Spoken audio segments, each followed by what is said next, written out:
Welcome back to our YouTube channel, Blesslyblue Academia. And to those who are new to our YouTube channel as well, hello everybody. Today we're going to talk about exploring dimensions, cultural relativism, self-identity, and the intersection of traditions in character development, which I created the title based on the question I chose from my instructor to choose from. So our task today, each round consists of 4 levels.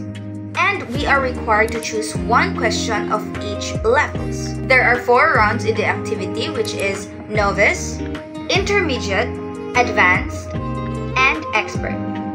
And I personally chose the questions I really wanted to answer and voice out my knowledge and understanding about it.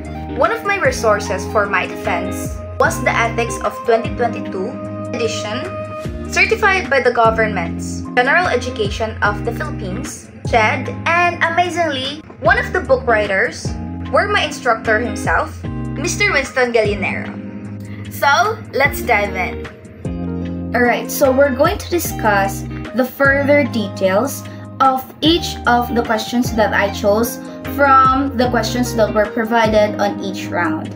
So, yes, as I've said earlier, each round consists of 4 categories, which are Novice, Intermediate, Advanced, and Expert. So let's dive in. Alright, so now we are going to discuss more about the exploration of ethical and moral dimensions, which is I personally constructed the title with, and we're going to go deeper beyond those questions. And let's see what we can provide, or let's see how our understanding and knowledge understand the concepts. So yes, we have now our first level is Novice. The question is, how do our emotions and feelings shape our moral perception of reality? Can we ever achieve an objective understanding of the world if our emotions play such a significant role in our perception? So, on my defense, emotions play a crucial role in shaping our moral perception. So, my conclusion of this was, Aristotle would argue that emotions, as part of our human nature, guide our ethical judgment, while achieving complete objectivity might be challenging. Aristotle really encourages cultivating virtuous emotions that align with reason. Emotions, when balanced and in harmony with reason as well, contribute to a more nuanced moral understanding of the world. Looking back, I've had this experience where a friend needed my help, and my immediate emotional response was to assist without thinking much, and I realized how emotions influence my moral choices.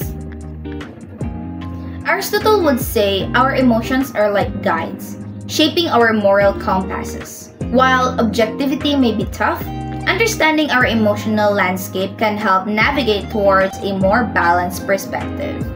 So, moving on to the next level, which is the intermediate round, the question is, to what extent is our moral character influenced by genetics versus environment and upbringing? Can individuals overcome genetic predispositions towards aggression or dishonesty and develop a strong moral character through intentional effort? So, growing up, I noticed some family traits, both good and challenging. Aristotle talks about habituation as well, and I believe that intentional efforts and positive influences can shape our character. It's like rewriting the code we inherited. Overcoming genetic dispositions may take work, but it's totally doable. The debate over the influence of genetics versus environment on moral character is complex. Aristotle's virtue ethics suggests that character is developed through habituation and the practice of virtues, while genetics may predispose individuals to certain traits.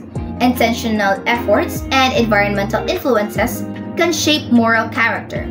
Aristotle emphasizes the importance of virtuous habits in building a strong moral foundation. I hope that makes sense. Third one, let's go to the advanced level, and the question is, how has the culture of corruption in the Philippines developed? And how does it affect the Filipino mindset? How does this relate to the underlying factors that contribute to poverty in the Philippines? And how do they impact societal structures? This one is really interesting for me. It's because being a Filipino myself, it hits close to home. Corruption affects trust and hinders progress.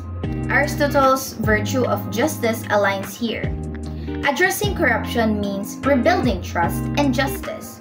Poverty is often linked. Tackling corruption is a step towards a more just society and breaking the cycle. The culture of corruption in the Philippines has multifaceted origin, involving historical, political, and socio-economic factors.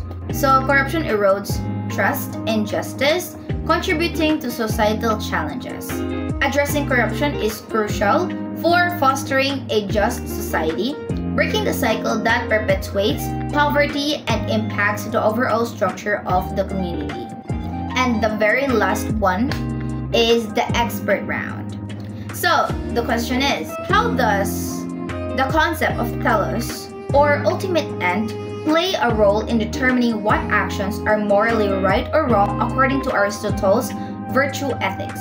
Can these ideas be applied in modern society where individualistic values often take precedence over communal values? For my conclusion, you can say that I am literally a fan of the great Aristotle's philosophy with all of my answers recently, but Aristotle's concept of telos, or ultimate end, is central to virtue ethics. Regarding to Aristotle, actions are morally right when they contribute to the realizations of one's ultimate end, human flourishing. In modern society, individualistic values often prevail, but Aristotle's virtue ethics suggests finding a balance. Emphasizing communal values alongside individual goals is essential for a morally sound society. So, aligning with the broader telos of human flourishing, thinking about Aristotle's telos as well. Aristotle's virtue ethics call for finding the balance. It's not just about personal gain, but understanding that our ultimate end is intertwined with the well-being of our community. After all, is a communal treasure.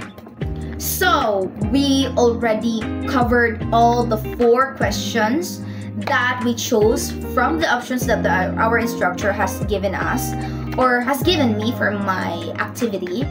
And I think that's a wrap, everyone.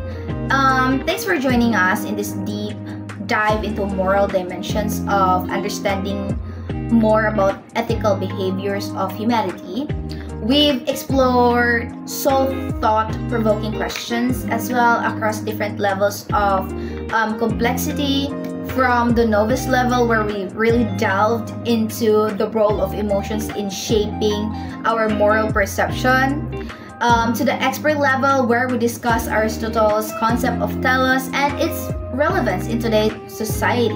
I just want to leave a reminder to all of us who are watching this. Philosophy isn't just a collection of abstract ideas. It's a tool for understanding ourselves and the world around us.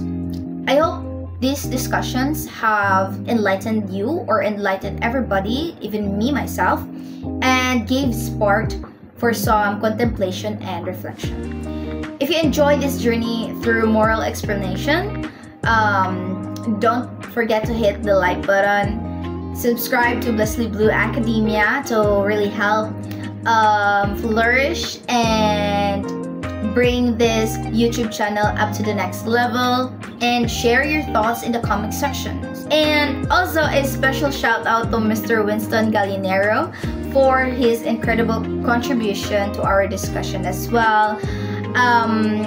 Yeah, I mean, we have everything wrapped up, guys, and I believe everybody stay tuned, stay curious, stay thoughtful, and keep exploring of the depth of your moral compass. See you in the next one. Bye!